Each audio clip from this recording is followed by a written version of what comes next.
Hey, what's going on, guys? Kaufman is Alive YouTube channel. I look at comic books new and old. Today I'm looking at Wolverine Revenge number 2, the Red Band edition. Jonathan Hickman's the writer. Greg Capullo's on artwork. Some pretty divisive opinions, I felt like, on the first issue of this. I did do a review of that, so go check that out if you haven't yet. And I did an opening of the Red Band polybag that these come in too of this issue, so go search out those videos on my channel if you haven't yet. I do post daily comic book reviews. I've got over 100 reviews on my channel. So thanks for subscribing. If you haven't already, please do. But we got the Red Band here. This is a $5.99 book. I do think it's a bit overpriced, even though we do have a pretty all-star team here in Hickman and Capullo. And the Red Band cover for this and the next issue too, as we get a sneak peek of what that is at the end here.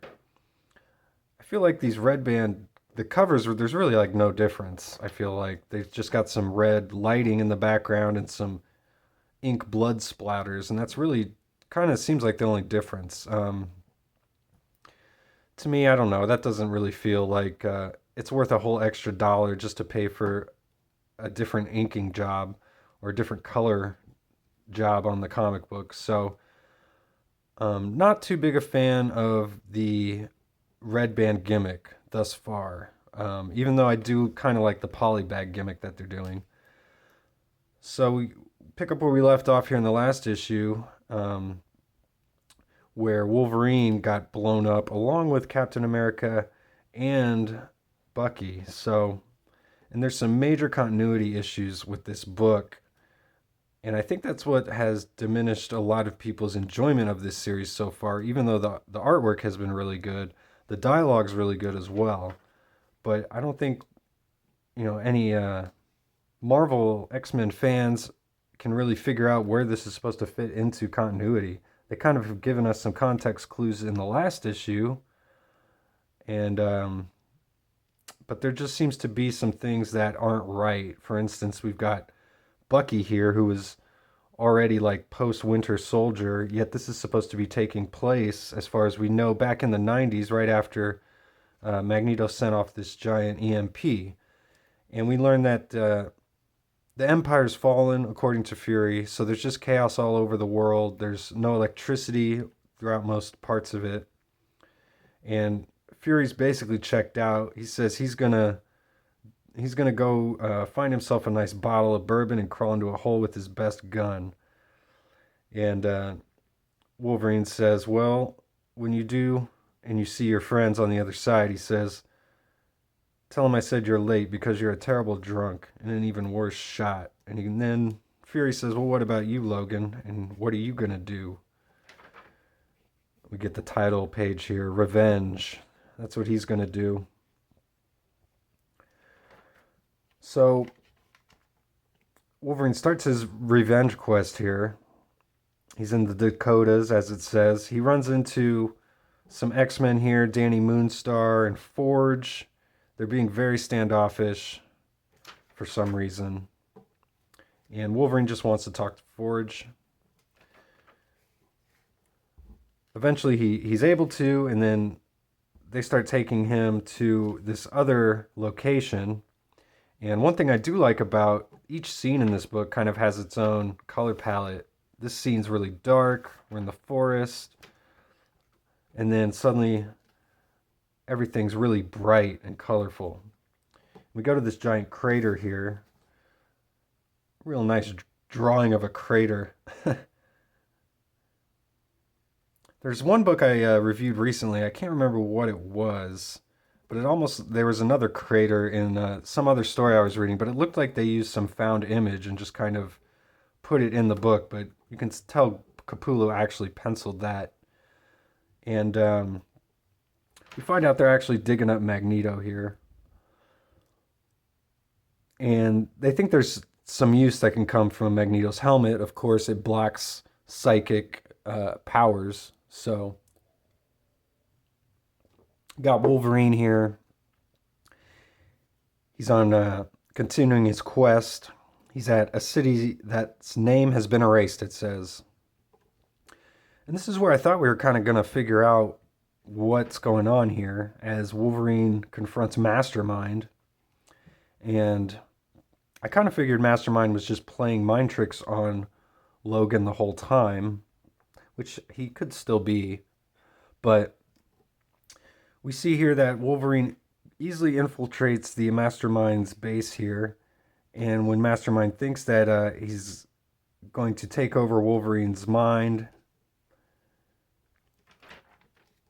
we see Wolverine reveal that he's wearing Magneto's helmet. He's added some the 3 claw marks to the top of it too. That's pretty cool. Now, there was another Hickman X-Men comic book where he did a similar thing where Wolverine used the helmet. Took Magneto's helmet, and then when he gave it back to Magneto, it actually had pissed in it. So I feel like Hickman kind of reusing one of his ideas, maybe an idea that he just really likes here again. But Wolverine makes quick work of Mastermind here. Cuts his head off. So all the people who are being trapped by Mastermind are free. They're spitting on his head there. It's pretty wild. And then we see that they actually take Mastermind's brain, and now Forge is working on it and trying to find out everything he can. And he's saying that, you know, Mastermind's put some pretty good blocks on this already, so he's having some trouble. But he's found out the memories. He's accessed the memories. He's found out where all the Brotherhood of Evil Mutants have gone to, so that Wolverine can go find all of them. Forge mentions Deadpool's been moving around a lot, and Wolverine says probably because no one wants him around. And they know where Sabretooth is, so that's where Wolverine's going to be going first. And Wolverine says, what about the other thing I asked for? Can you make it? And Forge says, I did it while you were gone. So we get 1 week later, and Wolverine's been stalking Sabretooth here. He pulls up on the bike. And Sabretooth knows what's about to happen. He's all for it. They're going to fight. And immediately he mauls Logan's face there. This is where the comic book starts to finally get violent, kind of making use of its red band edition. Because the whole rest of the comic, there's not really anything very explicit at all that you don't see in any other normal Marvel comic, and I kind of feel the same way about this still. So all we get is maybe some ink blood splatter. Kind of feels like maybe some of the only differences here, but some awesome looking Wolverine faces by Capullo here. They get into a nice brawl. Sabretooth's pretty much getting the best of Wolverine. Takes the bike and smashes it down onto his face while it's still moving.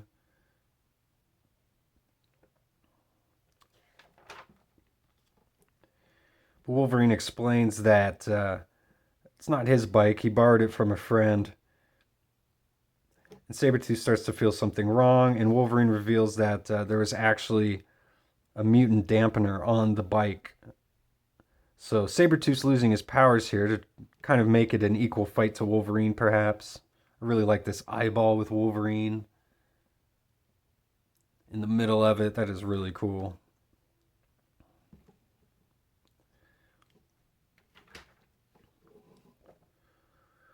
So we get the final splash page here of Wolverine battling Sabretooth. This is a really great page. I feel like this could have been the cover, really.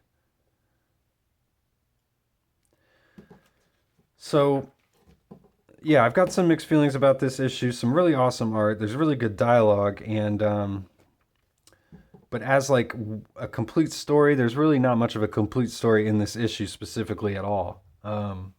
We do get the nice little bit where Wolverine uses Magneto's helmet. Like I said, though, that's something we had seen before. So I do kind of you know what you're getting with a miniseries. You know you're not going to get a complete story in one issue. They're going to stretch it out 4 or 5 issues till you get the complete story. That's the whole thing of a miniseries. But I do prefer, comic books, specific, single issues that just have a complete story, at least in the book. You can have some overarching plot lines, but there really didn't seem to be much of a story in this book other than Wolverine's beginning his revenge quest, and he begins a fight with Sabretooth. So, um, I don't know. Can't really recommend it, although I am all in on this miniseries. I'm going to be buying every issue for sure. I want to see where it goes. I love the artwork, and I do like the writing. Um, but like I said, I'm not a huge fan of miniseries. I do like long, ongoing series. So those are my thoughts on this book. Let me know if you agree or disagree. Did I get anything wrong? Let me know in the comments, and please like and subscribe if you haven't yet. I do make daily comic book reviews. I got over 100 reviews on my channel already, so go check that out. Go check out my first video of this issue, and I'll see you guys on the next one.